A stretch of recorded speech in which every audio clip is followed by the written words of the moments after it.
Last time we talked, we looked at Khan Academy, and hopefully I gave you a lot of helpful information and links to khanacademy.com or khanacademy.org that where you could use a lot of activities that are on there to keep your child going with their education, keep them busy, keep them working on their math and their reading and their social studies through this whole COVID-19 scenario. But not just because our kids are home with this whole pandemic that's going on, but even when we get past this, these are all going to be tools for parents to refer to help out with their kids. And so today we are going to take a look at some online information through commonsensemedia.org. So up there at the top, there's your website, commonsensemedia.org.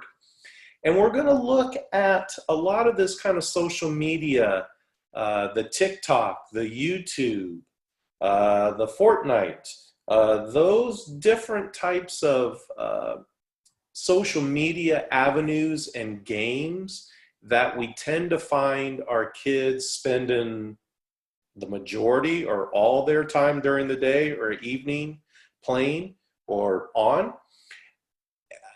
You know, and as a parent, you kind of need to know what this stuff's about and some ins and outs. And so that's where I'm going to guide you to commonsensemedia.org, to where you can, at your leisure, start reading up on some of this stuff.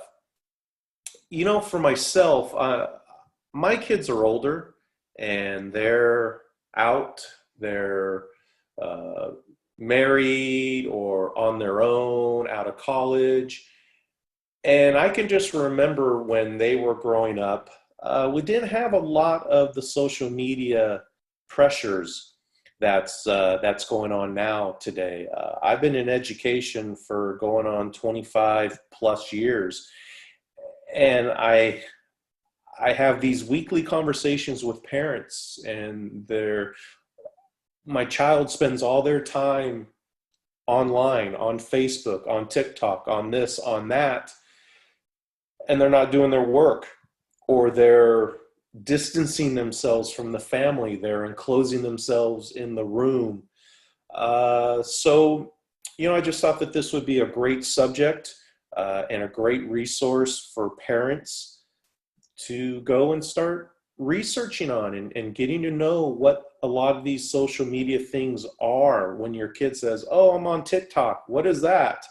And this commonsensemedia.org has information about what these are and some potential dangers that are out there. So when you go to the website, you'll come to their front page, and you notice you got some tabs up here. You got for parents, for educators, for advocates. So we're on the for parents tab, and they have a lot of different little tabs here where movies and TVs, movie review, TV reviews.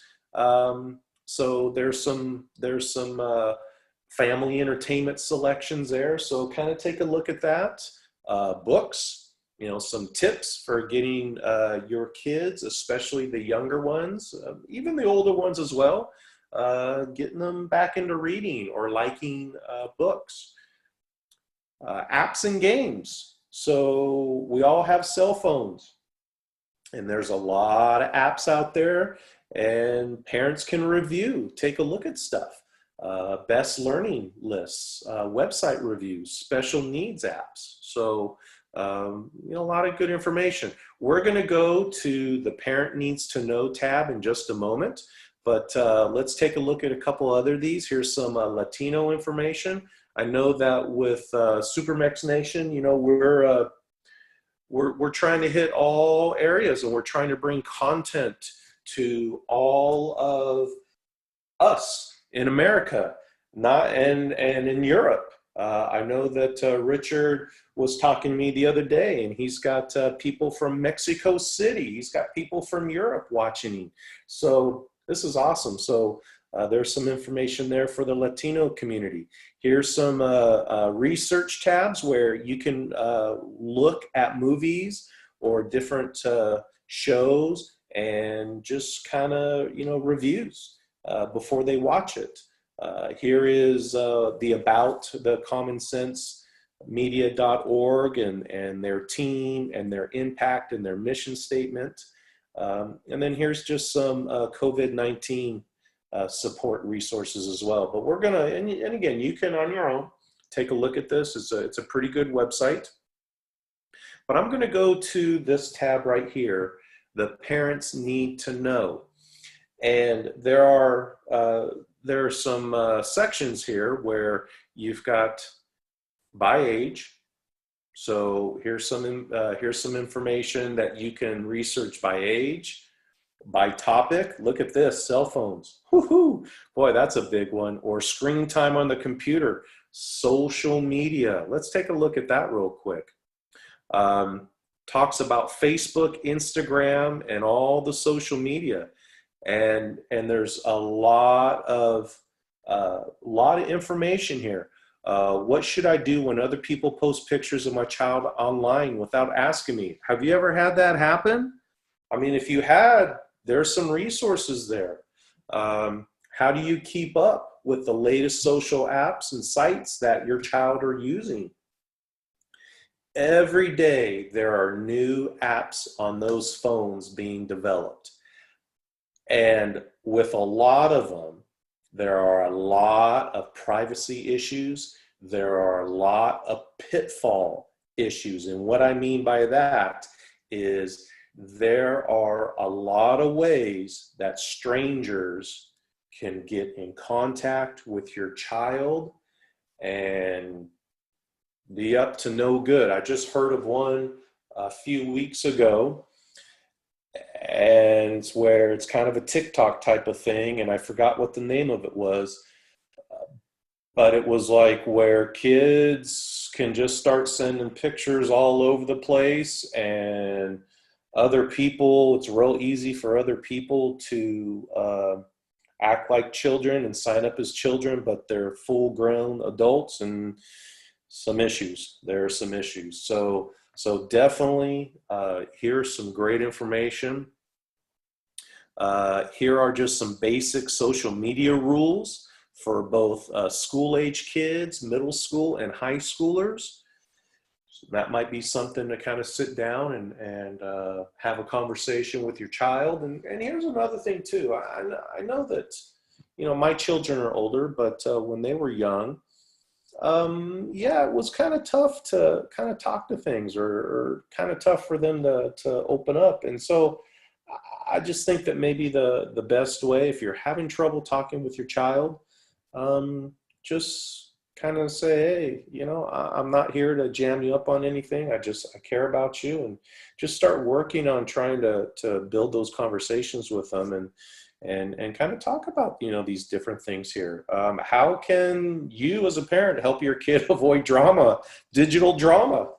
When I was a principal many years ago, we were just getting into that whole digital drama thing where students were sending other students threatening messages, sexually harassing messages, and we were just getting into that. And nowadays, it is all over. And so this will be some really great information to help your kids avoid digital drama. So let's kind of go back here. And that was social media. Here's another topic right here, which is a huge one: cell phones. We all have cell phones. I know like little kids that have cell phones and texting and Facebook and social media. And so it's just a sign of the times. It's a sign of the times. But we as parents, we got to make sure that we're involved when it comes to our child's usage of their cell phone, and when it comes to setting privacy controls on their computer and smartphone, talking about having access to their cell phone. I know a lot of kids, boy, that'd be like you're trying to, amputate an arm or something.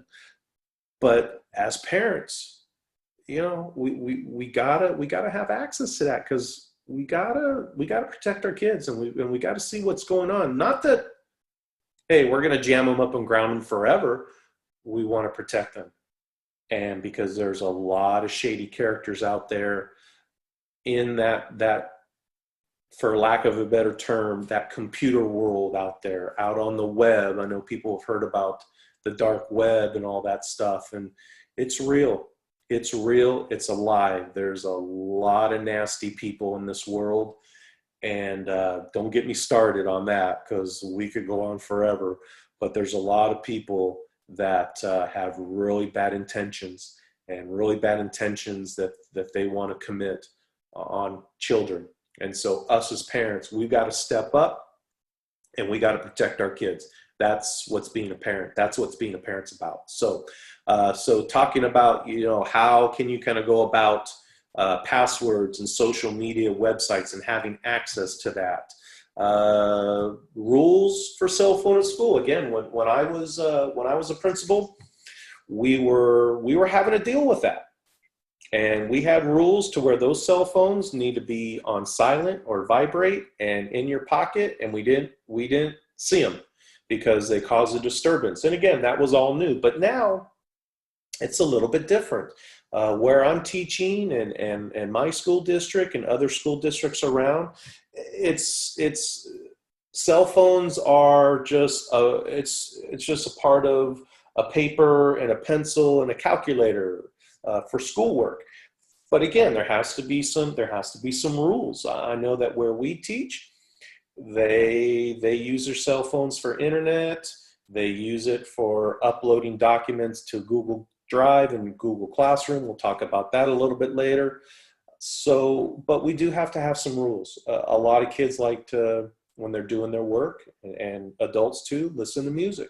And so we kind of have to have some expectations there. So you as a parent, talk with your child about rules for using cell phone at the school. Here's one. What's the right age for, parents to get their kids a cell phone?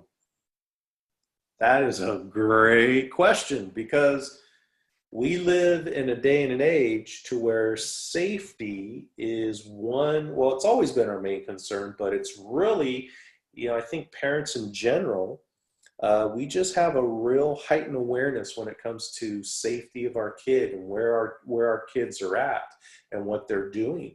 And so that's just kind of a conversation that you have to have with, your wife, your husband, your significant other, your partner, who you are working with raising your child, or just you got to have that conversation and try to figure that out. And so there's in my opinion, there's no right or wrong answer. But then again, there's some comments there and some great information from different people. How about this? My kids text constantly. What do I do? That's a big issue. I know that at the school that I'm teaching, even though cell phones are used educationally, I know for a fact that the majority of the time those kids are texting and they're on social media and stuff like that. And so there's some comments on what you can do, get some ideas as a parent when your kid is constantly on the phone. Here's a great thing. When my children were still young enough here, and I was in one room and they were in the other, instead of getting up and walking and saying, "Hey, Dad," and having a face-to-face conversation with me, they were texting me from the next room. And I'm like, are you kidding me right now? And I know that a lot of you out there that are listening to this, you're right there with me. And I don't want to say that comes with the territory of being in a digital world. but no, they need to, there needs to be interaction, and there needs to be face-to-face interaction. Um, and we're losing a lot of that in our society. And unfortunately, it's going to keep getting worse as the technology keeps growing and expanding. So, so these are just some great things for you to kind of go through and to look at. There's uh, questions by age up here at the top. There's most popular. So, so definitely there's some reading material for you, and to get some ideas as to how to kind of help you out with some of these things. All right, so going back to the parents need to know, let's take a look at some of these right here. Parents Ultimate Guide to, and we've got Google Classroom. We're going to talk about that. We've got the video game Fortnite, YouTube, Snapchat, TikTok, Roblox. I have never heard of Roblox, but we'll maybe, if we have some time, we'll click that and see. YouTube Kids, parental controls, and let's hit more. Let's see what we got. Let's see what we got here. So when we go to the more, you've got some other things here. You've got Ultimate Guide to Instagram, and a lot of these, when you hit these links, it will let's go to the guide of Instagram, and it breaks it down. It really breaks it down, where what is Instagram, how does it work, and all these different little things here. How can my kid block or report others? What should I do if it seems like my kid or my child can't stop looking at Instagram? So these are really great reports, great information of things that parents need to know, like in this case, regarding Instagram. One thing I want to, and we'll hit a couple others of here. One thing I want to kind of go back to is I want to go back to this Google Classroom. With education these days, and especially now with the COVID-19 pandemic, learning has moved online. And even before all this with the pandemic, Google really, I would say within the last 5 years, really expanded their offerings. Before it was just like google.com, and there you go. They have really expanded their offerings when it comes to education. I don't know, is that a good thing or is it a bad thing? You kind of take it, how you feel about that. But a lot of teachers now, they have a virtual classroom, a classroom online, where they post lectures and different things like that. And it's called Google Classroom. When I was principal many, many years ago, we were posting on the internet. We had our school website, and every teacher would have a page, and they would put down their homework for the day or the assignments for the week. So if kids were sick, they could go. But that now has really that was just the basic communication, one of the basic communication tools that teachers used back then.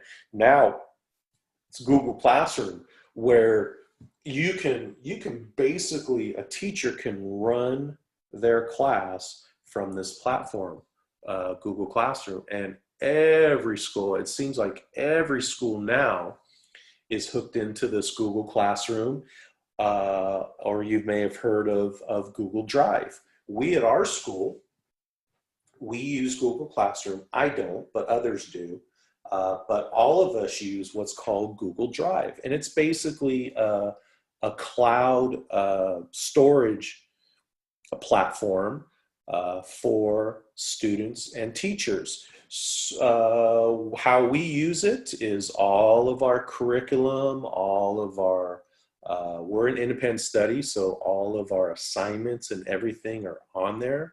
So students can have instant access. They don't say, oh, yeah, I never got that paper. Well, it's been online forever, so there you go.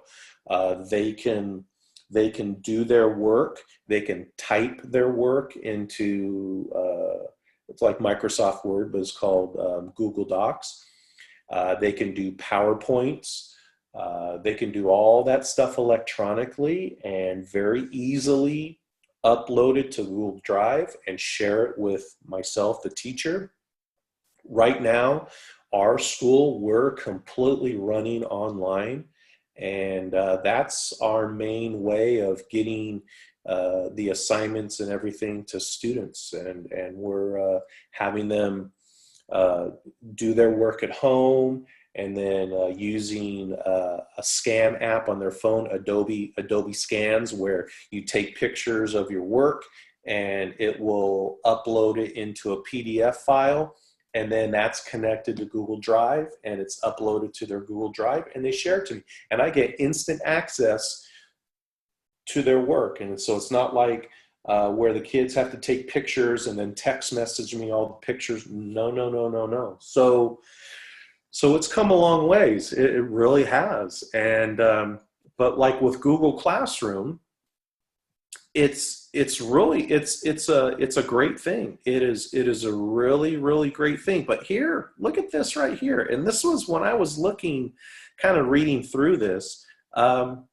We all think of, oh yeah, Google Classroom. My teacher is posting assignments, and we're posting messages, and in the virtual classroom, it's all great. And millions and millions and millions of teachers and kids are using this. But check this out. But Google Classroom does invite some risks, including, here's that bad word, data tracking. All right, data tracking, where Google, even though they provide it to schools and kids for free, nothing's for free in this world, especially the electronic world. They're gathering that data. So there's some data tracking there. There's some potential contact with strangers. When it comes to Google Classroom, if the teacher or the parent doesn't have some control, some lockdown on that, others could get into that Google Classroom, and there's a potential for that. Cyberbullying, so yeah, so pretty interesting. So definitely go through and look at all this. There's all this information here that will answer everything that you wanted to know about Google Classroom. So yeah, this is great stuff. I really, I wish, when my kids were growing up, I had kind of a go-to website to get no nonsense information. There's nothing, there's no payment. This is all free information. As you notice that you have a lot of people over here that that are writers and work for different places and what have you. So these resources are free for parents. But here's my little caveat, okay? I'm not saying that this is all it, all right? How I've always approached things on the web, as a parent, as a teacher, as a student, just as a regular person just surfing the web. I take a lot of things on the web, I read them, and I make my own decisions based on other research and what have you. Okay, so I can't stress that enough. There's a lot of great information here. I do not work for Common Sense Media. This is just a great resource, in my opinion, kind of a one-stop shop, as you will, for parents to go and to get some information. But this is not the end-all, be-all. You really, as a parent, you need to look at all kinds of different information. You need to really do your research. It's just like with politics. You know me, if you've ever watched our shows, I'm very non-political. I don't like getting into that realm. But in my private life, when I research about different things, I research. I look at different reports. I look at different websites, and I kind of, I mold my own opinion. So definitely, I would suggest, doing that as well. This is great. It has some straightforward, here are the answers, but also too, do your research. Please do your research. Let's kind of get back up here to the top. And here's another one. Here's something, TikTok. Okay, this is really, really popular now. It's where, in essence, kids are taking videos of, they're creating videos, they're sharing videos, they're watching videos. A lot of it is like dance and just different things like that, and it's very, very popular. You're hearing about TikTok all over the place. And so here's just a real short video on actually what is TikTok. And it's, kids and they're dancing or they're lip syncing to popular songs. They're creating their own little dances. I know that, when you go on the internet and stuff like that, and you're starting to see these people's names coming up, and they're gaining notoriety through TikTok. And they're teenagers, they're young kids, they're adults. Everyone's using TikTok, and it's really it's exploding. It's exploding. And so again, it's another way, or it's another social media platform that kids can use to express themselves. And again, there could be some issues. Most of the videos are harmless, but just with any type of social media platform, you've got online predators. There's stuff on there that gets through, and there's predators that target young people.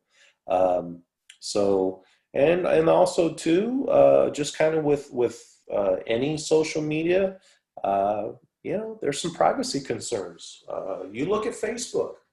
Facebook, I don't know if it's as huge as what it used to be, but Facebook is huge, and a lot of privacy concerns.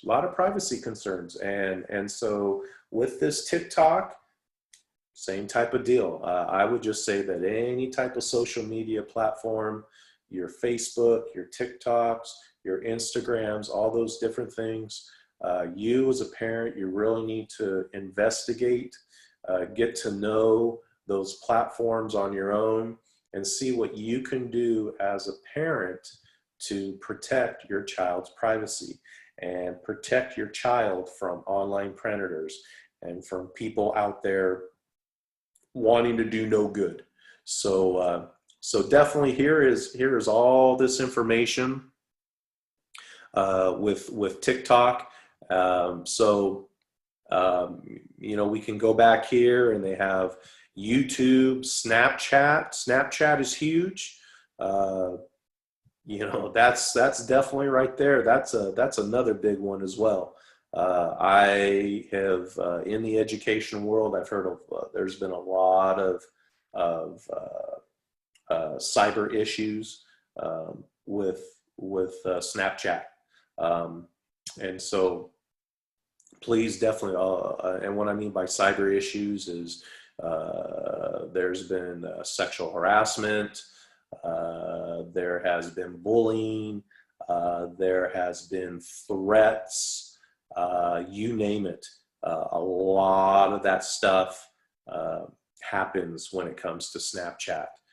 So definitely, parents, this would be another great one, is what is Snapchat? How does it work?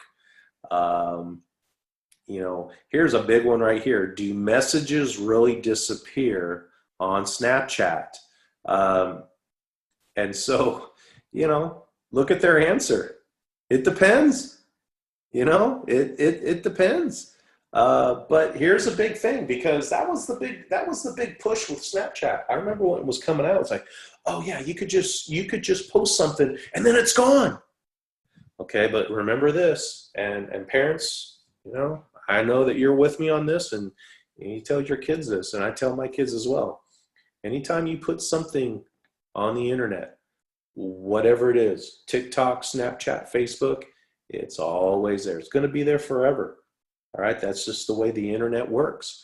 And so, people, I've heard a lot of times where, people have their phones set up to where Snapchat, they just go and automatically take photos of everything. It does it automatic. Then your stuff's never really disappeared. Then someone uses that against you, or for whatever, for not too good intentions. Let's just put it to you that way. So definitely, we're going to kind of wrap things up, but hopefully, parents, this has been a pretty good resource that you can go. I hope it's helpful for you. And my advice is just talk to your kids. Just have open and honest dialogue.